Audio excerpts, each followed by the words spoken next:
On today's episode of Dr. Momcast, we tackle technologies that are being offered to, air quote, prevent concussion, such as protective helmet covers.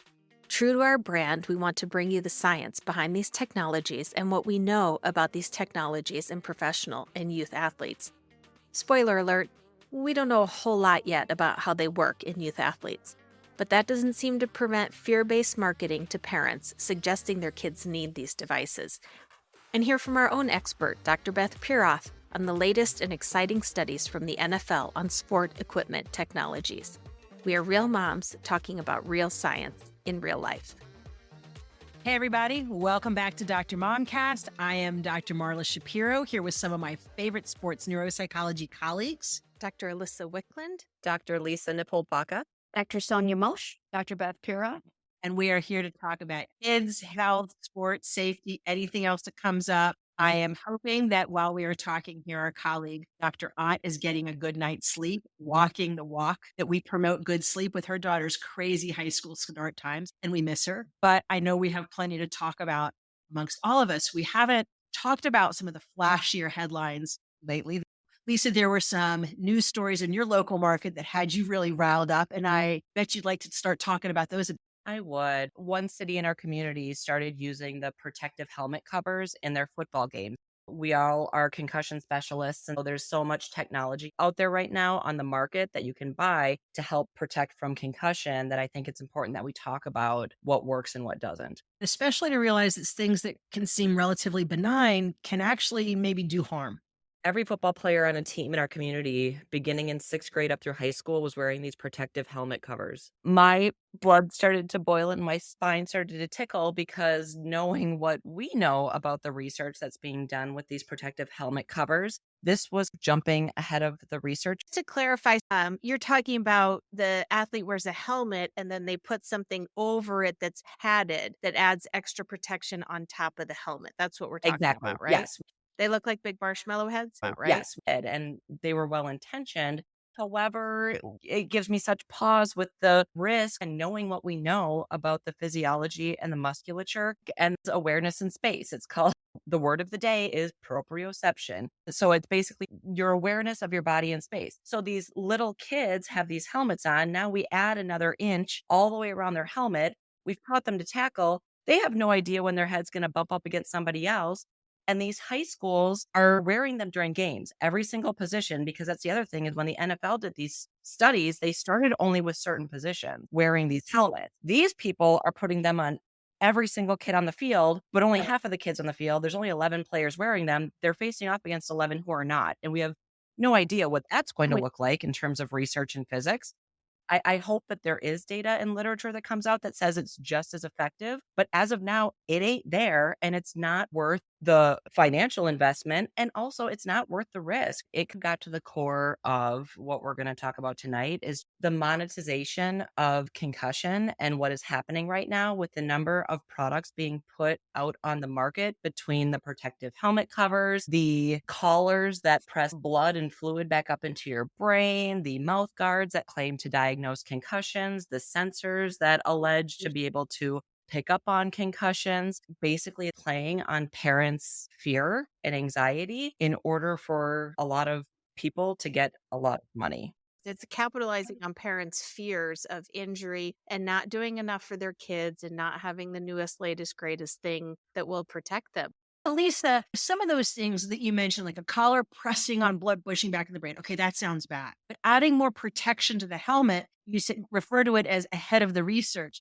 On the surface, pun intended, beyond this issue of proprioception, is it really so bad?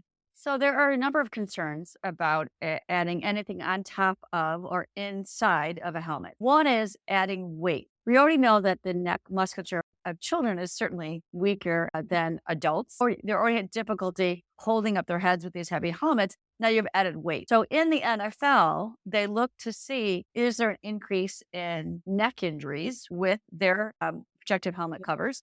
And there was not. But we all know the size of the necks of NFL players is not the same as our little ones.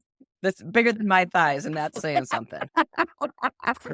Even a high school Exact- athlete that's not so should It's still be. not the same. It's still not. So you're Yeah. adding weight. The second is you're increasing the possibility of heat exertion issue. It makes it harder for the heat to be cleared from the head, right? So you're adding an extra cover. So what you do see is an increase in heat. The helmet's going to Even worse. smell I know it worse doesn't than seem it already possible that could actually Right. happen, but it would possibly Right. smell worse.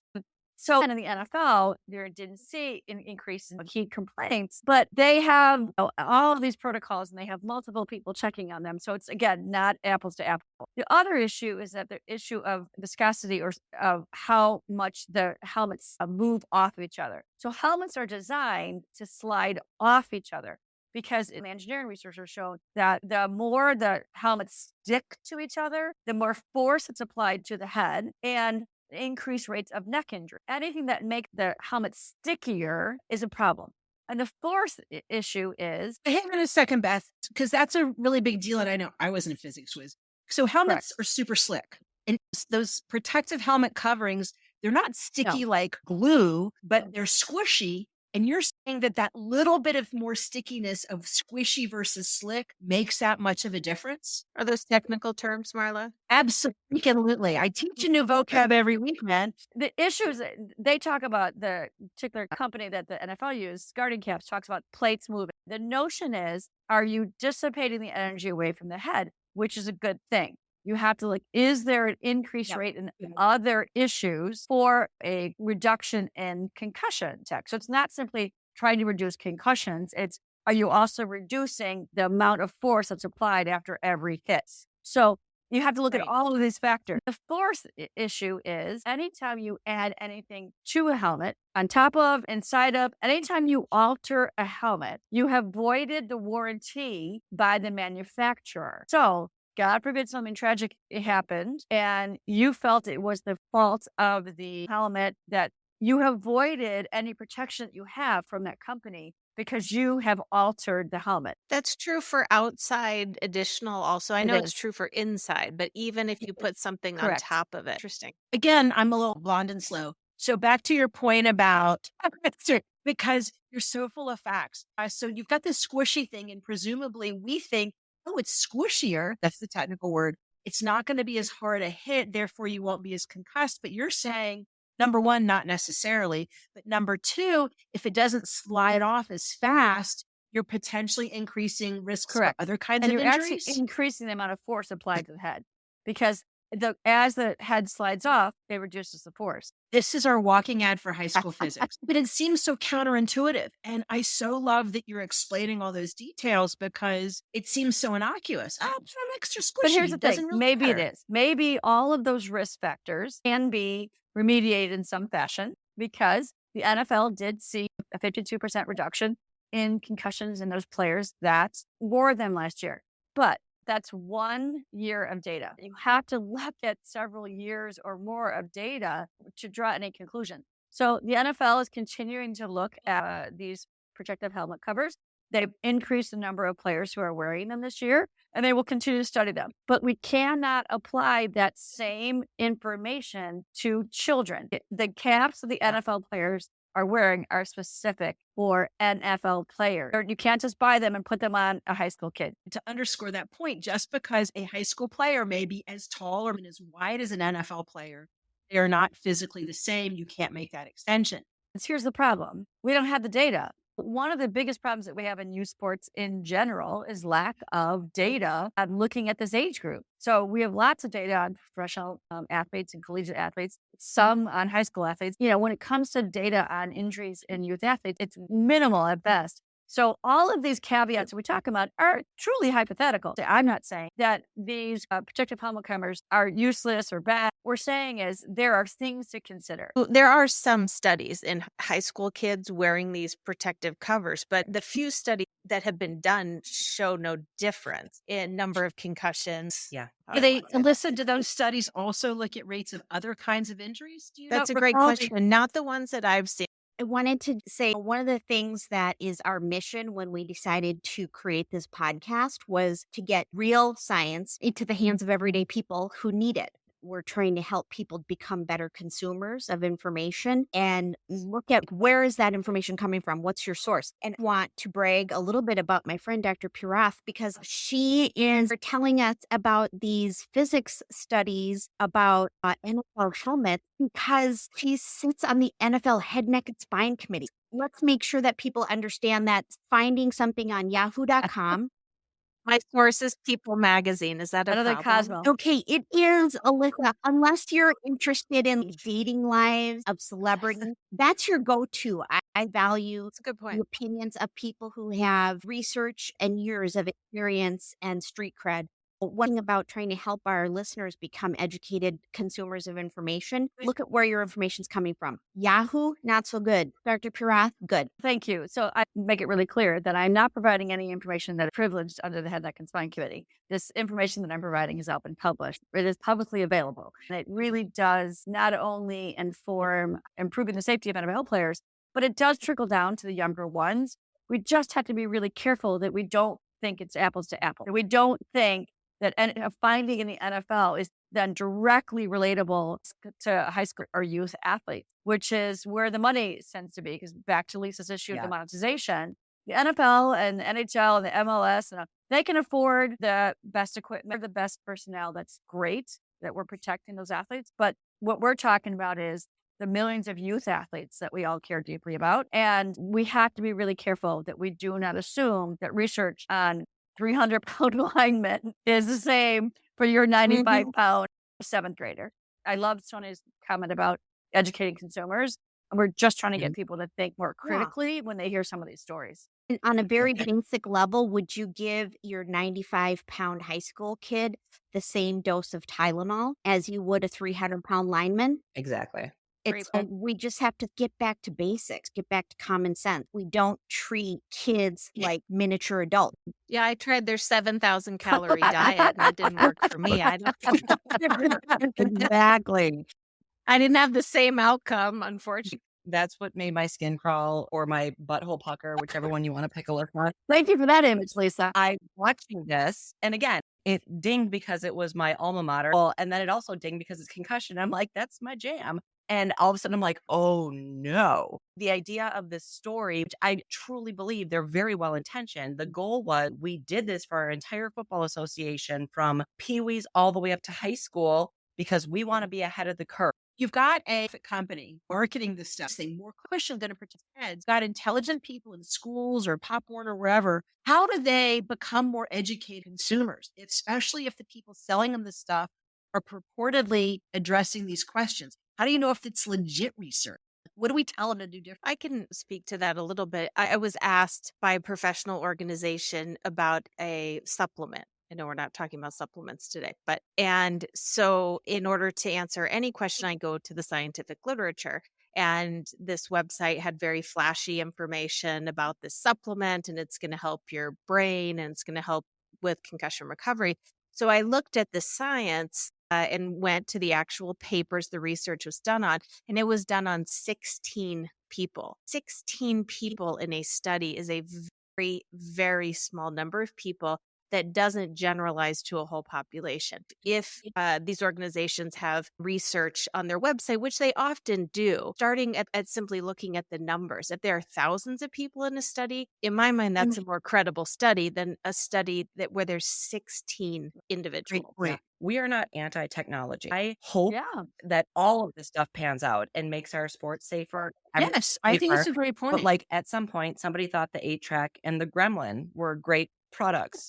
I'm dating myself, like, right? We can debate that. Like some technology that comes out, we jump on board and it ends up to be absolute crap. We just have to be very careful when we're consuming that you don't jump on the train too early when it's heading toward a cliff. I think it's a great point. There's common sense approach that a lot of us could do, look at sample size, but also find somebody knowledgeable. I will say right after I saw that news story, I immediately went to Google Scholar, which is not just Google, it's Google Scholar, which is where they publish the scientific literature that's been peer reviewed. Maybe I missed something. Like, did I miss some massive study that was done on youth, protective helmet covers? It turns out, nope, I did not. So if you Google Scholar something and you get 0 hits, it means it's probably not ready for prime time just yet. That's The great other thing to advice. think about is when you're, like Alyssa said, just these companies have on their websites different studies. It can look impressive. You can look and say, oh, look at all these studies. I'm on a different committee in the NFL, and we look emerging technologies. And if you look at some of the studies, what you'll see is the studies don't apply to the subject of interest.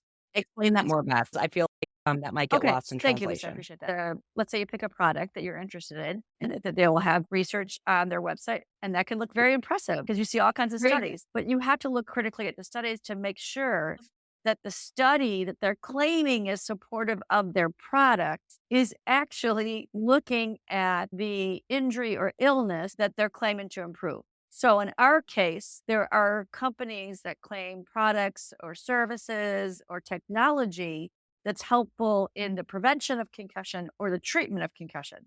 But when you look at the research that they cite on their website that is supposedly in support of their product, it's a study on an entirely different illness like Parkinson's disease or Alzheimer's disease, ADHD or whatever. It's not a study that's applicable to what you're looking at. And that can be really confusing for the public because they will simply see a whole bunch of studies thinking that the science is supporting that product. Another bait and switch example I was thinking of when you were saying that, Beth, was in our Leslie Bonsi episode. She was talking about supplements and how individuals with food insecurity don't have access to that. Well, that's true for a lot of this protective equipment too. So there's the fear factor, parents should get this, or you're not protecting your child, but that's kind of a bait and switch. It's not accessible to everyone. And that's not really fair to make people who just simply could not afford these technologies feel less than because they can't get this technology because it's out of reach financially. Right. And another thing related to that, in the same world as supplements, is looking at who the study is done on. So that one of the problems with supplements is that most of these studies are done on rats or mice, which is fine. That's other than I don't like the fact that we're killing, animals, but that is a perfectly good place to start scientific exploration. The problem is these studies get published and it then gets out to the public that studies are supporting the use of these products and people. You need human clinical trials, particularly randomized control trials, before you can start talking about anything about a product or service being helpful. Certainly not looking at animal studies alone. Beth, can you explain what you mean by randomized control trials? The easy way to explain it is the fact that the people are randomly placed into different groups. Therefore, they don't know what their treatment they're getting. When you randomly distribute people, you can control for a lot of different moderating variables or factors that may affect those results. And so it's not simply what we call a sample of convenience, meaning people who say, yeah, I've had a lot of concussions, study me, right? Or whatever the case may be. So randomized control trials are considered sort of the gold standard of research, but they're expensive and they're hard to do and they take a long time. My point is more, not that every study has to be randomized control, is that understand that animal trials are simply a starting point. I keep picturing a little mouse with a helmet on. With the protective cover on. Yeah. So how cute would it be with the puppy bowl that happens at halftime of the Super Bowl if all the little puppies had protective helmet bells on? Going back, and I think, again, and we can talk more on other episodes about all the other technology that's out there, but there is so much right now. I hope that it ends up panning out that this does give really good information, but in terms of using it as a diagnostic tool, there's just not the research to support it right now. And what are better ways to spend your money? If you're going to be putting money into your child's safety, where would you put it? I think this is such a great example of what we're talking about. 1, the lack of science, 2, the monetization, and 3, people rushing to try to say that they're ahead of the curve. A number of years ago, a university out on the East Coast put out a press release saying that they had studied football players and found that a particular brand of chocolate milk was helpful in recovery of concussion. And there was a lot of press about it. People were talking about it. As you can imagine, those of us who do this work with that, wait, what? What was chocolate milk relevant here? What happened was somebody then looked at the study when the study actually came out, because again, the news picked up on a press release, not the actual study. And what they found was there was no improvement in recovery with chocolate milk, and that the study had been funded by the manufacturer of this particular brand of chocolate milk, which I think anyone can appreciate that's not ethically appropriate and certainly clouded the validity of the study. And when the study was examined, it was basically garbage. I was getting phone calls from schools saying, I have money. Should I buy this milk? And I was like, oh my gosh. And I always say, if you have extra money laying around in your athletic budget, hire another athletic trainer. Okay. First and foremost, that's the best use of money for projecting our kids, is having athletic trainers available. It's just a perfect example of how the public can become aware of something that isn't supported by science. And helmet technology too. That's what our association just bought all new helmets this year. They didn't get the protective covers, but they did buy all new helmets. All the NFL and all of the helmet researchers have different types of helmets that get retired based on their efficacy. The type and fit of your helmet is important if you're going to be investing money. And when we're talking about some of these technologies that are not science-based, if you look at the evolution of the helmet, that's actually a really good example of where science has moved the needle and improving the technology of the helmet. And In a very positive positive. way, yeah. Exactly what I was going to say, Alyssa, because what it's happened is, based on the NFL studies, the manufacturers have really stepped up. And over the last about 3 years, there's been a dramatic increase in the quality of the helmet. The NFL does studies and this engineering roadmap. So they look not only at what helmets the players are wearing and how many concussions occur on the field, actual productivity with these helmets. They also look at laboratory studies, and they look at all of these factors to decide the quality of the helmet. A few years ago, they created this chart, and the green helmets were the highest performing helmet. Light green were the ones that were like good, not as great as the green ones. The yellow ones were ones that were going to start to be phasing out, and the red ones were ones that were not allowed. And what they have found is that this call for improved helmets has increased the number of helmets that actually fit into the green categories. These are good helmets. And those helmets do perform well in younger kids. So that is exactly as Alyssa said, it's a great example of technology now being applied to younger kids and in the correct way. And that's exciting, right? That's what we love to see. And so, to Lisa's point, we're not against technology. In fact, we hope that somebody finds something that works. We're just saying to people, you have to be cautious about some of these things that you're hearing on the news before you make purchase of these products. And we've talked a lot about football today, but make no mistake, that's one of the bigger organizations, the NFL. A lot of positive change occurs in equipment and technology, but that trickles down to other sports, hockey, lacrosse, other helmeted sports. And it has already in in regards to helmets, because the Virginia Tech rating system, the helmet rating system, and I really encourage people to go to their Virginia Tech, just Google Virginia Tech helmet rating system. And then a few years ago, they started looking at hockey helmets. And you really want your child in a 4 or 5-star helmet, regardless of sport. And what they found was that most of the hockey helmets were 0, 1, or 2 stars. Wow. As someone who was a hockey mom, Lisa and Sonia, and Alyssa were all hockey moms, it was very distressing. But what is really exciting is that the helmet manufacturers, CM and Bauer and the others, really responded. And now there are multiple 4 and 5-star hockey helmets. So this is interesting. I was just on the Virginia Tech website because that's what I use for my son's helmets always. It's called Football Helmet Shell Add-on. They've actually done studies looking at the average percent reduction with 3 different types of add-ons. But again, these are not on real people, but their varsity football helmets have been tested with in a lab, right? Which is what that Stanford study said too, is that it showed reduction in a lab, but there was no statistical significant difference. And I think that this has improved. But for years, one of the problems was in the lab, it was just the drop test. So they literally put a helmet on and they dropped it, which is fine if measuring force. But in reality, that's not how people hit each other on the football field. That's why some of the things the NFL is doing is so exciting, because the engineers actually reconstruct every single concussion that happens to look exactly how those forces are applied in real life and to understand those kind of forces. So that information, along with the laboratory information on the helmets, is how they derive these helmet ratings. So it's a much better assessment. There's whitewater, there's bicycle, they're speaking my language. This is interesting. So it says the helmet model itself is crucial, that while helmet shell add-ons can enhance a helmet's performance, it's important to note that poor performing helmet with an add-on may not perform as well as a high performing helmet without an add-on. So that's Interesting. really Interesting. interesting. Yeah. So you might be better off spending a little bit more on the higher rated helmet. Otherwise, you're putting lipstick on a pig. That's right. Absolutely. Yep. So Beth, Perfect. I love these tips you gave us for looking at the Virginia Tech website, looking at helmet integrity ratings. But as much as I would love for you to give us tips for parents on helmet safety and fitting, it sounds like that's a whole nother discussion, maybe for another episode. So what are our takeaways? Be wary of the monetization. Look carefully at the science best you can. Is there science supporting it? We love technology. Technology is helping advance greater helmet safety, but buyer beware. Get some data before you look for the next best thing. Look at the research or find an expert to educate you on the research.